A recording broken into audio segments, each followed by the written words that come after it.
All right, I think you know Um, what I'm going to. I think I'll get us started here. We're a Great. couple minutes ahead, but I just want to thank Nora and Perry as well for joining us. We really appreciate it, kind of putting the icing on the cake for the or the cap yeah, on the APR clinic.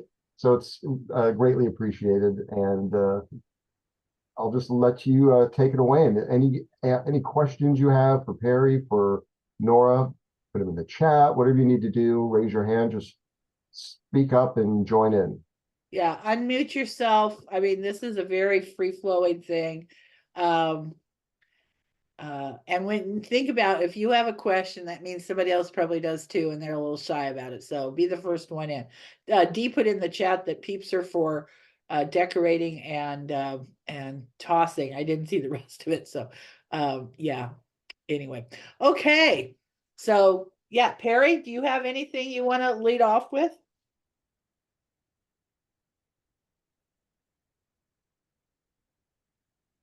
And he's on. You're on mute, Perry. Yeah.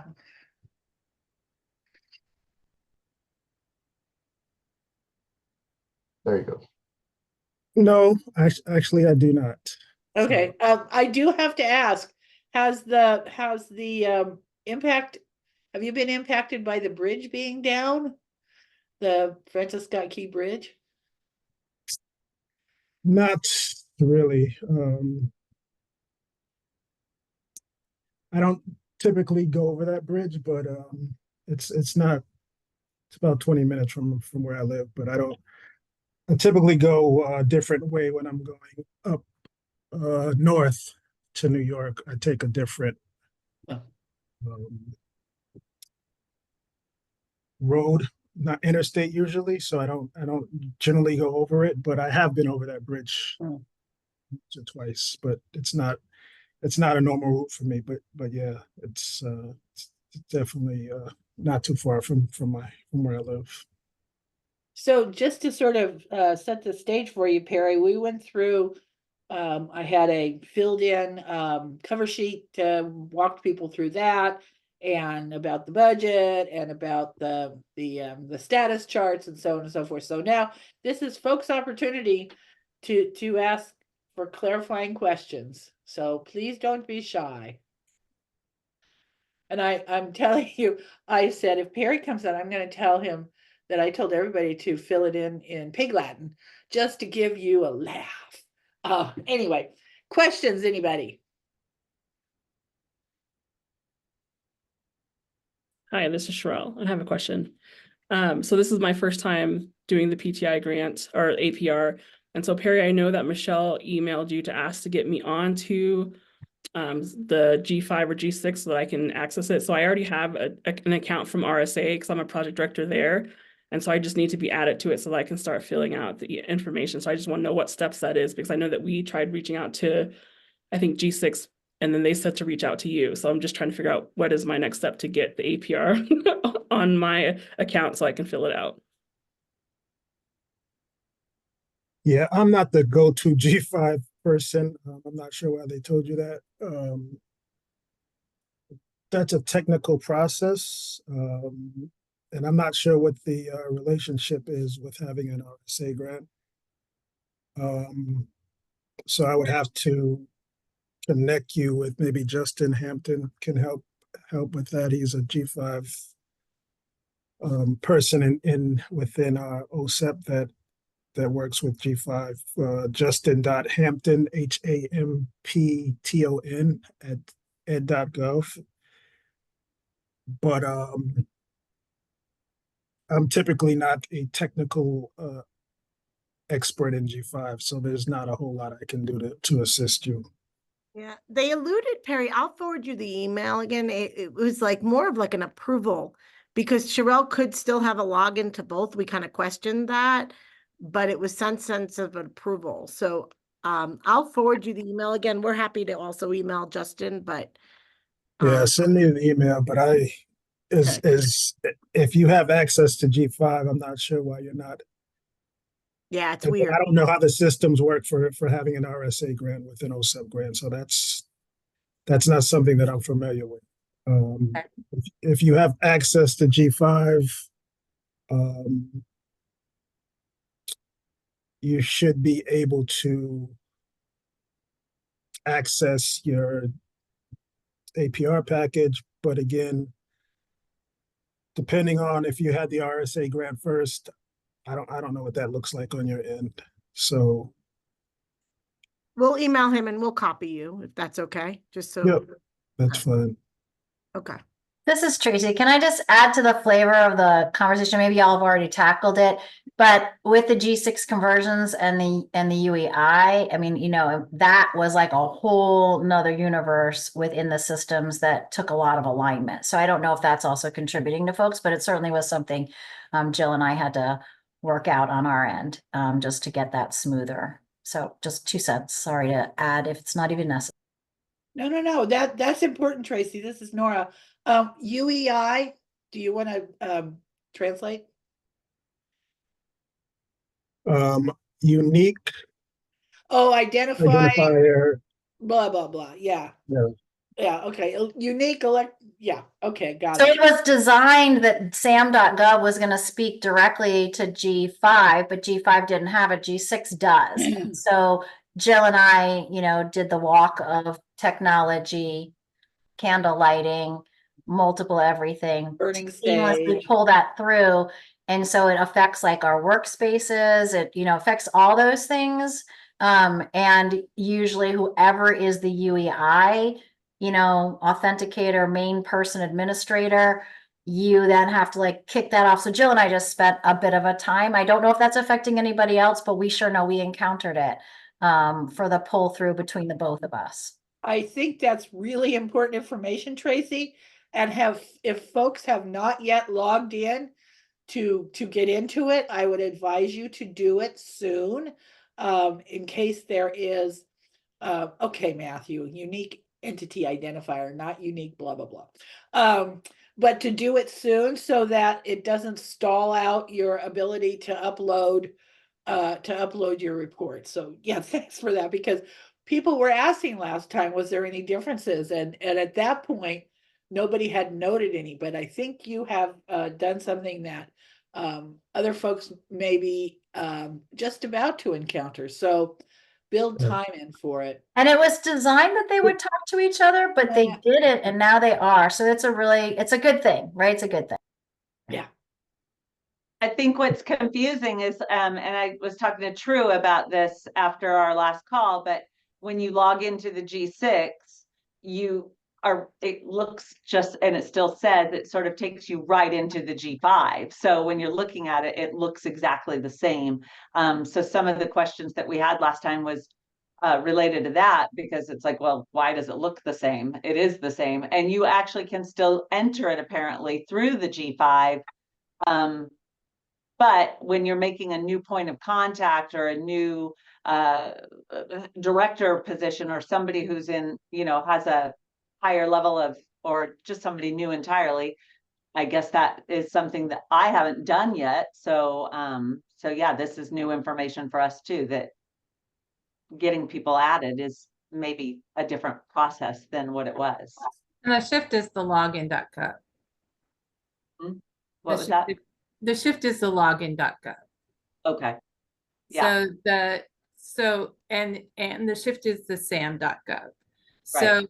So everything else is settled in sam.gov through login.gov. And so it all centers in that space now, instead of lots of different places. Well, what will you do with all that extra time of not having to go? Sorry. Somebody asked about getting recordings, Tony, from the previous session as well. If you could send those, the link to send those out again.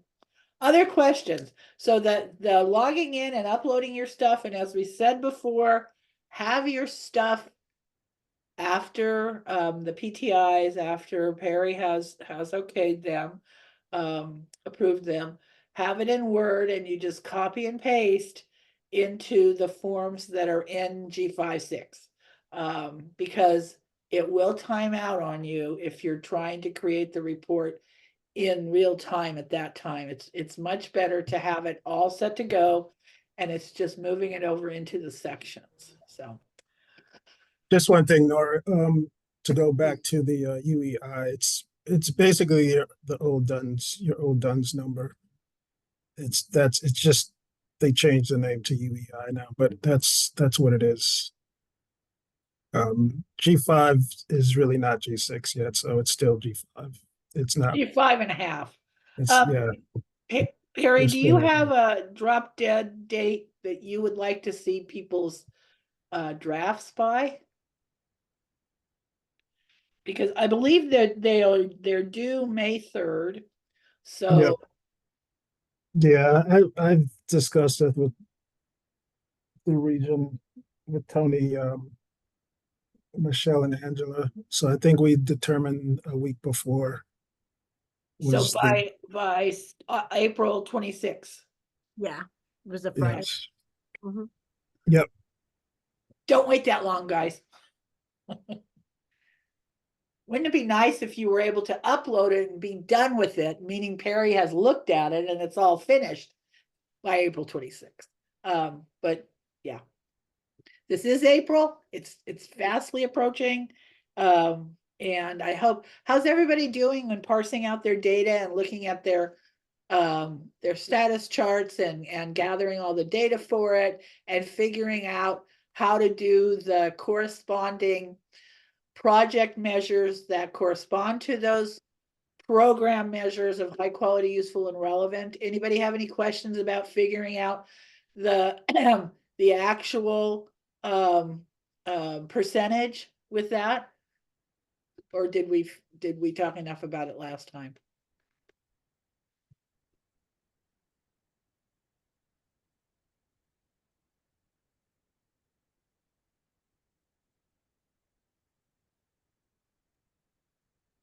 Anybody? All right, I'm gonna chime in, Nora, and I'm gonna say everyone logged in today. So I feel like you got something to say Yeah. on APR. So I'm supporting my friend Nora here. Don't be intimidated. You know, Perry's in the room. Perry's he's trying to make this process better for all of us, right? And he doesn't want to have them to kick back. He wants to kind of say submit when he reviews it. So, I mean, or even like tips you've learned along the way that you say it and others are picking up and learning from that. So let's not have a cone of A quiet meditative session. yeah. I have a question. It's Lene from Hawaii. Hi, everybody. Hello. So I have a tendency to overwrite in the explanation of progress, include qualitative data. What is too much? I don't want to have to write too much. Well, And there then- is a character limit. I Okay. believe it's 5,000 characters for each explanation of progress, I believe. If you say in project objective number 1, we use a Likert scale of, and explain it there, you really shouldn't have to explain it in every single one. Okay. You could just say, on our Likert scale of da da da, instead of saying, the explanation for it. But I don't know, Perry, what do you see as too much information and not enough information? What's your sort of threshold there? Well, I mean, I think it's important to describe what's relevant, and it doesn't need to be overly descriptive. You just really want to highlight where there's progress and or why you did make progress, in terms of if you have a certain reasons you want me to be aware of that speaks to some concerns or some things that are happening within your specific project for that particular goal measure, then it's important to include it, but it doesn't need to be overly descriptive. It's also a place, again, where if you have some amazing quotations or anecdote, anecdotal information that backs up what you're talking about, that's a place to put it. And if you didn't meet your goals, what are you planning, why not, and what are you planning to do about it? So I've seen some very short, concise explanations of progress, and I've seen some very detailed ones. Sometimes folks will have a brief one and then say for further information, see section C. And that's where they would have a continuation of it if they worry about going over the word count, or they really want to pull something out that is of note. But I wouldn't be too worried, Lene, about overstating it, overwriting it. This is how you show that you're making reasonable progress on your grant. So, or is it substantial, reasonable? I can't remember if it's reasonable or substantial. Substantial progress. Thank you. So just to go back to Nora's initial question for the actual performance data. So this is really referring to your project measures, as opposed to your program measures, obviously. So in the past, there were some concerns with, for instance, if you used a target of say 90 over 100 as your target, what the actual performance data is looking at would reflect the actual percentage of the measure. So for instance, if you surveyed 41 out of 47 families responded kind of affirmatively to the project measure that you've set, that would be your actual performance data. The 41 over 47 would be the ratio, and that percentage would be 87%. So that's the actual performance data that you would notate in the status chart for that particular measure, instead of the 90 over 100 in terms of your target. So I'd even back it up one step before that.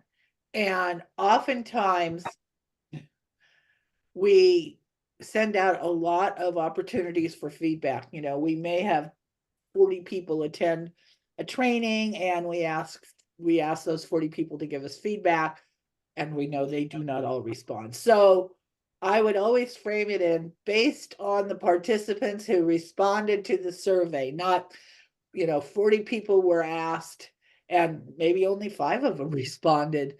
And that's going to give you even though they gave you very high marks, 5 over 40 is going to give you a very low number. So frame it in the way that it says, of the people who responded to the question or responded to the survey, those results were blah, blah, blah. So, other questions? Anything about the budget or what should be included in part C, your board of directors, the ages of their children, that part is really critical information, so that they can see, so that you can show that you have the majority, you meet the eligibility majority with your board of directors.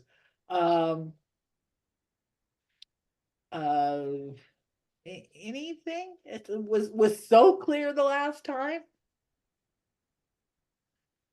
Hey, Nora, I think in your last webinar, the recording, you said that we didn't have to put the ages down for the board members that had the kids. Do we need to? The way, It does not, no, what I said the was. way we've done it, Nora, is we just put an asterisk if they qualify for Right. that.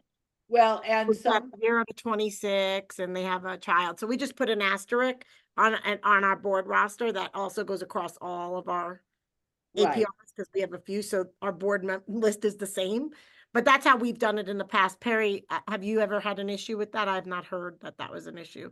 Like our board members that have a child between 0 and 26 and it has an or actually like we have one that has a sibling and they has an asterisk next to it. That's And fine. self-advocate. That's yeah, okay. in the instructions, it does not require an age, that you state the age of the child. However, if you didn't ask it or frame it like Michelle did, saying, you know, this is a parent of a child between 0 to 26, what happened previously is board members had children who had aged out of the system. And so that's why there is, somehow it has to be acknowledged of what the age range is for those parents who are participating. So you can either list the age or you can add, it is tidier, I think, to say, you know, these are parents of children 0 to 26, like Michelle said.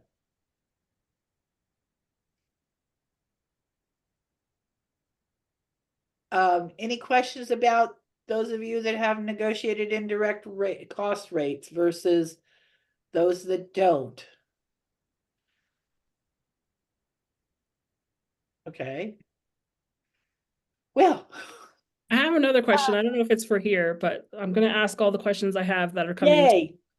Can you tell me, so in our APR, it says that we have to do a certain amount of webinars, and then there's another section that says we have to do a certain amount of trainings. What is the difference between a webinar and a training? It's however you defined it in your proposal. Okay. If you made the distinction of, if you made the distinction in the proposal that, you know, 75% of your trainings were going to be virtual as webinars, then there's that. But I think they're pretty interchangeable. If you didn't meet your webinar target, is it because you did that many more live, or if you didn't meet your live face-to-face target, is it because you did more webinars? It's something to think about as you go forward, though. Sherelle, I think we Go did ahead. something similar, and you know, when we wrote these grants 4 years ago, our lives looked different as far as technology and the way we were providing trainings. And so we had, and I'm sure others did too, you know, we wrote and we were in the middle of the pandemic when we wrote it, but we didn't know what that was going to look like. You know, we were all just, you know, sitting in our parking lots writing the grant. But yeah, I think a lot of our stuff shifted and changed where we're asking that internally. What is a webinar versus a workshop now if we're doing self-guided monthly trainings versus the stuff we're doing in person? And so I think the explanation of progress is a place to capture some of that. Like we now are doing these as webinars. We did 15 of them instead of 6 or whatever it is, but we weren't doing the in-person the same way. So maybe that gets explained differently. And since you didn't write the original proposal and you're brand new to this role, it's hard to sometimes know what the thought process was behind the activities to support the goals. So I asked the staff today, we had a meeting and I was like, how do you define this? And they're like, we don't know, Pam just did it. I was like, okay. yeah, will tell you that- my I staff always feel- says, we don't know what's in Angela's iCloud, right? And so No, but I will tell you traditionally from what I've learned at Peak 2 because of our inclusion conference, webinars were more like a presenter with no interaction. That was the definition, like somebody spoke and people were listening, we recorded it. They considered the trainings more from, again, Peak definition, the trainings more interactive sessions. So I don't know if that clarifies it all, Sherelle. We could talk more about it too, but that's how I understood it too, because I know in conference time we would talk things webinar versus this is a physical training session. Yeah, I think, Michelle, I think it's people use the term more interchangeably than that. And a webinar is could be defined as a virtual way of delivering information, which is what a training is, a way of delivering information. So it is sort of potato, but it does help as you go forward. If you create a definition for it within your agency, you make note of it in your explanation of progress, okay? Michelle, there's a question. Oh, you answered it about the self-advocates and the board members and the guardianship. So Yeah. I'm gonna So- pose that to, you want to pose that to Perry about how Yeah, that is I viewed? was just, yeah, that's a great. So Perry, there was a question in the chat, because Peak traditionally we have had self-advocates on the board even when I first got here, and they were counted towards the population. And then we do have a board member now who has guardianship over her sibling, which we have counted. Now we're at about 54%. So we were over, but that was, the question was, is can self-advocates or a sibling, if you're a sibling of a person with a disability in that kind of vein, is that something that's eligible to be counted toward that 51% threshold? I think so, but I would have to look into that further Okay. to specifically confirm. I don't want to Mm-hmm. confirm that without double checking. Yeah, and that's why for us, like, we're over. So even if we didn't count them, we'd still be in the compliance. But for us, I mean, I knew Barb had told me in the past that self-advocates were part because. Well, it says parents of children 0 to 26, and I'm gonna probably not quote it correctly. People with disabilities, Yeah. people in related fields. So and parent has a definition, an agreed upon definition through OSEP, which I'm not going to quote that one correctly either, but it's basically has the power to make decisions about the child's education, something like that. Yeah. So it's not just, who gave birth or adopted that. There's sometimes it's a grandparent, but it has to do with has the capacity to make decisions around the child's education, I think is the important piece of it. Yeah. So Yeah. So Perry, if you could let us know, just so that we can all make sure and I know stuff has evolved too, right? As time evolved, like just kind of thinking of that definition. Yeah, So- it's probably best to send it to me in writing so I can. Okay. I will. So you can put your little hands up emoji next to your name on the participant list. How many of you are well into the actual writing of this thing, or you're still in the gathering your information? So hands up if you're like actually filling in your status chart. Yeah, well, oh yay, look at all of you. Good job. Okay, congratulations, you're ahead of the game. And Michelle, there were two people that had their hands up that put their hands down when we were in conversation. So I know that there were other questions. Okay, could those people please unmute and ask? Yeah, sorry, I was putting that question in so I could send it to Barry. I stopped looking at the chat.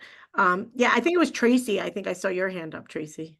Yeah, I was just listening to the conversation that was before this moment about the board, and I was just cross-checking my reality and my assumptions to the definitions. So we are still utilizing, the most recent I can find is 2023 alphabetical key to parent Senate data collection form. If we're still using that, then the whole training thing is defined there and all over Parent Center Hub. Presentations delivered in a variety of methods, blah, blah, blah, blah, blah, and it goes into it. So I just want to check my reality that that's the most up to date from SIPR or any of us, that 2023, because that helps to define that prior conversation a bit. And I just want to make sure we're all using the same. That I forgot that it's defined there. Along with just about everything. Sorry, this is our thing that we pin and like, because again, you can start having these conversations and you're with staff and you're visioning future things and reflecting on past things, and then, things can spin out. So we like kind of hold on to this as our grounding fork to like stay connected in the work as it's defined. So I just want to make sure 2023 is the most recent. Yeah. Yeah. Okay. And how grateful we are that those categories have actual definitions that go with them. Because prior to that, it was Horrible. interesting and challenging is what I was gonna say. Yeah. And it's good that also I think Tracy, to your point, and this is something I know we talk about at, our PTAC joint meetings with project officers and also the SIPR there, is we have to also stay current. So sometimes definitions are old and we have to think about the times of today and what makes sense for the times of today. So again, back to the earlier point, and I'm so glad Perry's going to research it, because the old definition might have specifically only said parents of children of 0 to 26. But as Nora described, that can mean a lot of things, right? Guardianship means a lot of things. Surrogate parent means a lot of things when it comes to education. There's definitions for that. And then obviously self-advocate is usually the person with a disability. So if that doesn't start to expand in this work, then we're living in that old definition and we're not expanding our parent centers. But So I see another hand up, but I don't know who it goes to. It's me. So my question, I had one board member who just resigned like 2 weeks ago. And then another one who's aged out. So we technically at this point aren't at compliance, but we are recruiting. Should I make notes of that within Yes. the APR? Okay. Yes, because if your board piece is a snapshot of a moment in time where you may be having board members that haven't been officially elected to the board or that you're actively recruiting, you just need to make note of it. Okay. It's not a gotcha thing. It's more of a well, what are you gonna do about it if you know? Right. Okay, thank you. So I'll just You wish they would also, have stayed on just a little bit longer, but anyway, sorry, Perry. yeah, just in terms of, I'm not sure if any of you have looked at I think we recorded a webinar 2022 for the APRs for the Parent Center program. It's located on the SIPR's site. It's also done by individual, broken down by individual sections. So if you need to look at one particular session, but there's also a webinar in its entirety, but you can access it by sections. And also within that site, within those webinars located on the SIPR site, there's also the quality relevance usefulness Word document that for those of you that need assistance with constructing your project measures. There's the OSEP program measures aligned with project measures, examples of what those look like. So particularly if you're new and you need some assistance, or if you're thinking about revising some of your measures, that's a helpful document. I will admit that it is not easy to find, but it is on the SIPR site. You should be able to access it from there is a link in the Dear Colleague letter that references Parent Center webinars. So it is another resource. We didn't do you will have, obviously some of the dates won't be up to date because we did not do a 2023-24 webinar. We didn't update it, but it's all the information is relevant except obviously the dates for your project dates that you need to insert.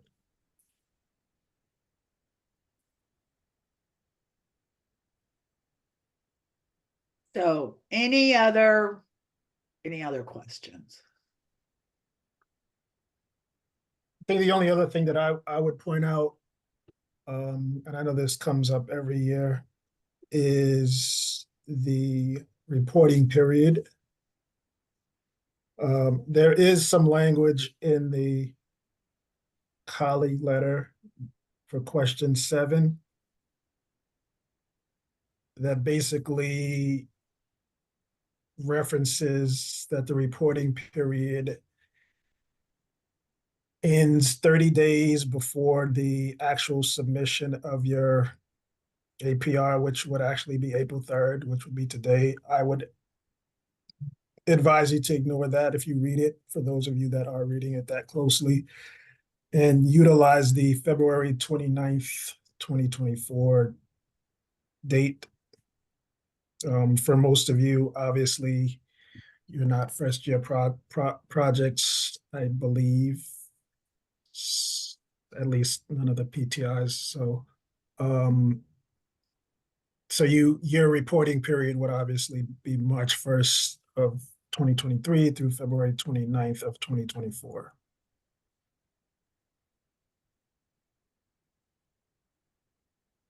There's also similar reference to that 30-day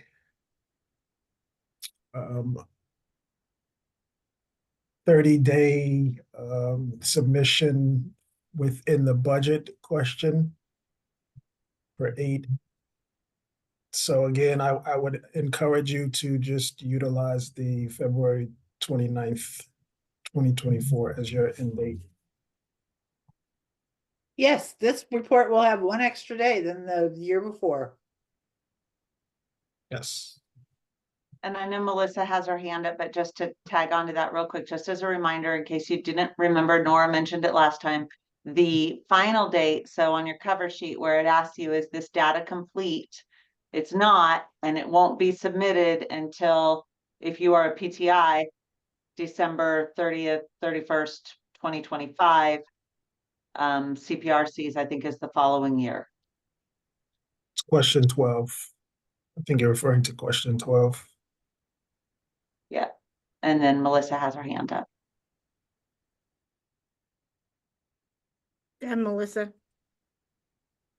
Okay, yes, so I have a question. I just wanted to know if the board president or the official is signing, can it still be digital or does it have to be like in-person signature? We had that question before. Yeah, does it have to be a wet signature, Perry, or? It doesn't. It does It not. does not. Okay. Thank you. Yes.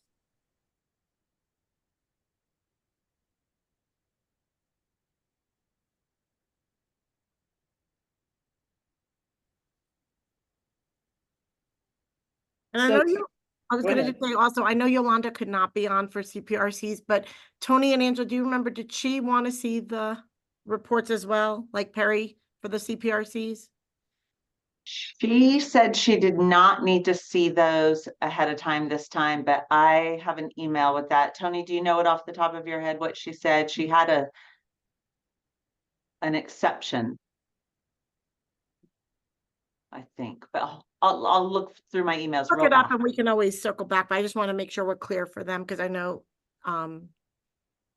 she'll be reviewing those as Perry reviews the PTIs.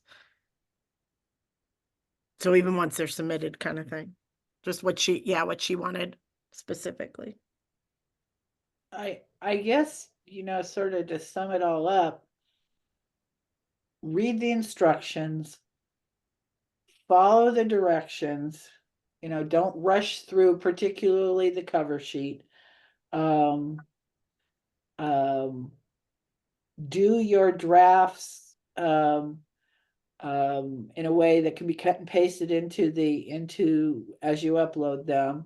Send them to Perry at least by the 26th of April. But before that is cool too. Don't be afraid to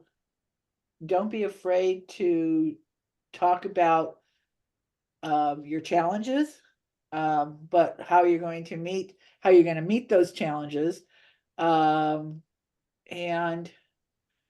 I think that's, know how to do that, make sure that you're on solid ground when you're doing the actual percentages for your project measures that tie to your OSEP program measures, which just copy and paste them the whole thing in, okay? And then put your project measure right underneath it. That's the peanut butter and jelly that I talked about in my presentation. Otherwise, I think I know folks will have fun dealing with the uploading portion, but give yourself enough time to do that. So any other words of wisdom, Perry? Yeah, so most of you are pretty much pros at doing these. You've done them a number of years. We got a bunch of newbies Um, on here too, though. Okay, well, for those who are new, again, I would highly encourage you to utilize the resources. I would definitely think it's important to review the recorded webinar. But the instructions, are pretty self-explanatory. Follow the instructions. Take a look at the webinar. Also utilize the quality relevance useful document. It's a Word document that was developed some years ago, but it's pretty helpful in terms of helping you write your program and project measures. Particularly if you're new, I think that would be helpful. I do want to talk a little bit about your budgets and spending. There is some language in the Dear Colleague letter that references labs, large available balances.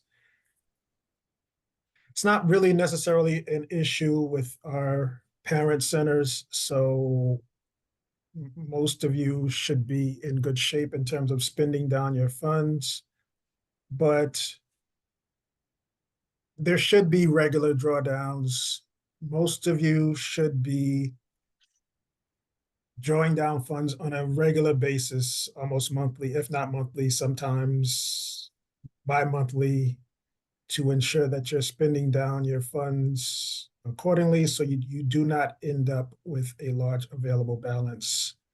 And to that, the department is really scrutinizing grantees with large available balances and excessive carryover. So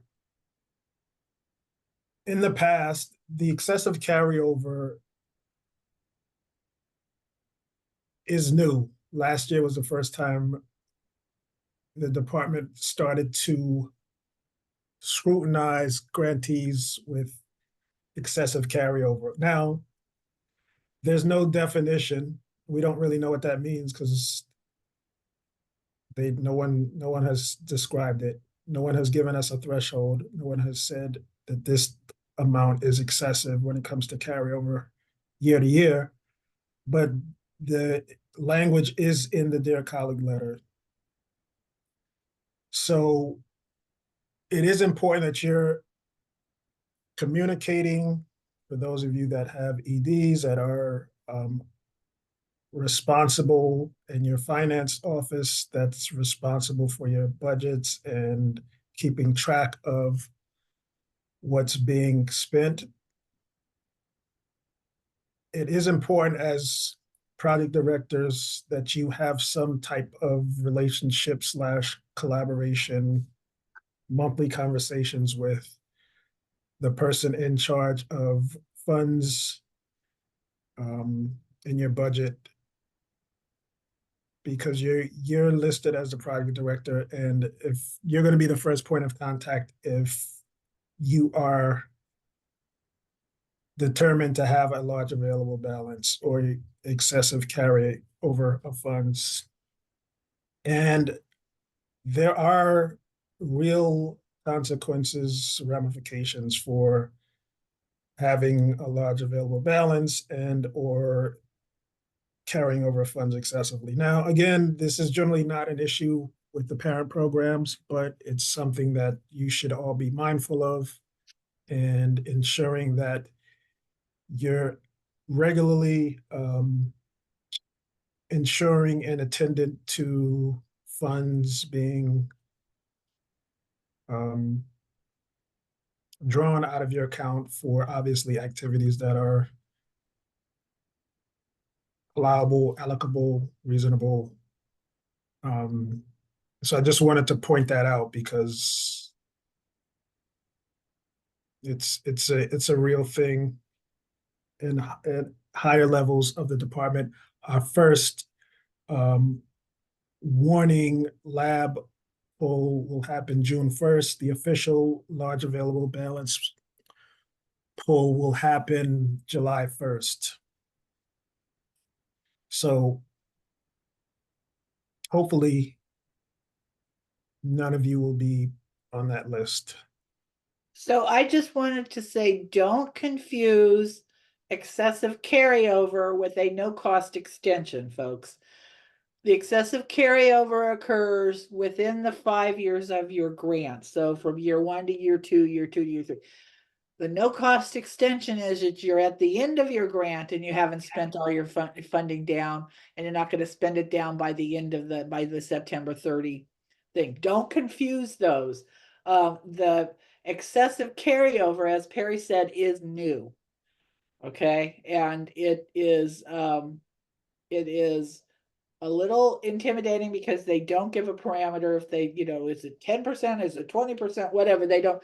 Spend your money. That's all I can tell you, is spend your money responsibly, and don't have extra money that we'll get that next year. We'll get that next year. No, don't do that. Yeah. And I know, Perry, we've talked at length at our check-in meetings around contingency, plan Bs, nor us to write plan Cs.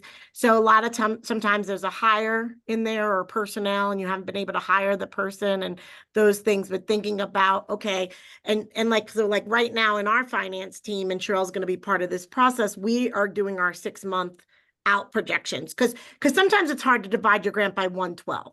Right? Not everything's going to happen evenly each month, but you might be having a conference, or you might be having, like a certain activity that's going to cost more money in that, but budget it out and look ahead. And if you haven't reached certain things on the front end, like what's your plan B now? You couldn't hire that person, right? And then obviously within the certain thresholds where you need to contact Perry over certain percentages, or not saying, but really just have those in place and working together, because I think that's where the path happens. You hear it's like, well, we couldn't hire that person, or we couldn't do that, or we had snow days, before. Back then it was COVID, right? Different things, so we didn't spend the money. But figure out a plan to ethically spend the money, do another workshop, or think outside of the box to serve families and do that. So I think, and as a TA, Angela, Tony, and I are here to be thought partners. You can call us anytime. And if we have questions, right, we'll go to Perry and ask too. But I think that's really also why TA is here, to support, to help be those thought partners to support you.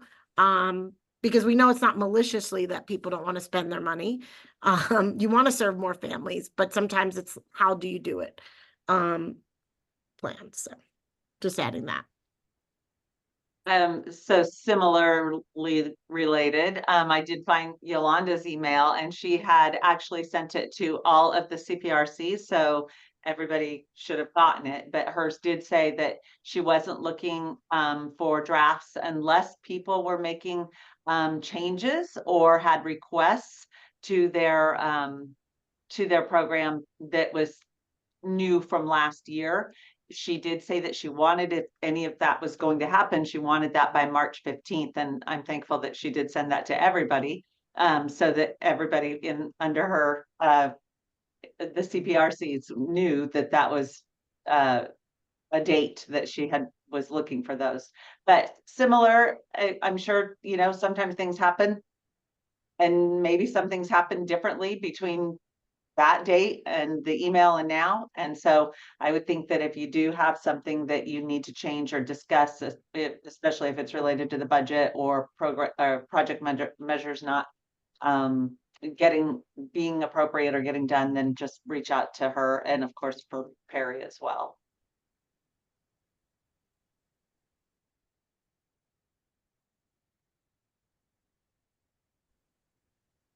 Okay. So,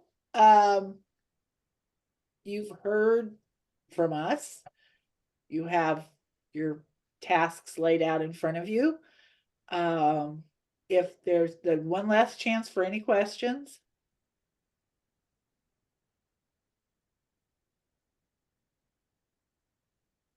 And so lastly, I'll just say this to kind of punctuate the conversation. Last year, there were the APRs that were submitted, at least from the PTIs, I can only speak from, obviously, were much better in terms of the lack of errors that I've reviewed in the past. So continue to obviously review the instructions, have the conversations you need to have with TA. You could always reach out to me if necessary with any questions you have, and or Yolanda. So it is important to, the reason that I like to see the APRs beforehand is because in the past there were a lot of errors. They were being submitted. It's a pain in the ass, I will say that, to submit an APR and then have to unsubmit it and resubmit it based on errors. It's very time consuming. It doesn't. And so that's why I want to see them, and I want to see the entire draft from the cover page to section C. Whatever you have completed, send me, and I will quickly get back to you with any comments or edits or feedback that I have. But it's good for me to be able to review it, to just ensure that it's that when you submit it, it's correct, and we don't have to worry about me coming back to you after the fact and you having to worry about trying to unsubmit it, then resubmit it. It's a process to go into G5. You have to change the dates. So that's the reason. But I will say I appreciate the hard work that all of you have put into the APRs, because I definitely have seen marked improvement over the years. So hopefully this year we can continue. And again, a lot of it is technical. Some of it's technical. The cover sheet, the performance data. The other thing the last thing I'll say about your budget that kind of bears reminding.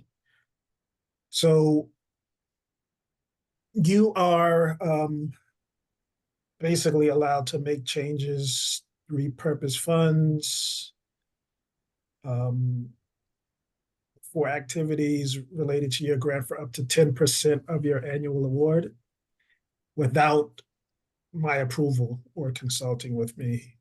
Anything over that, you should be consulting with me and having conversations. Anything over that 10% amount, And also, obviously, notating that in section B, in your budget section of the APR when there are changes necessary to your budget.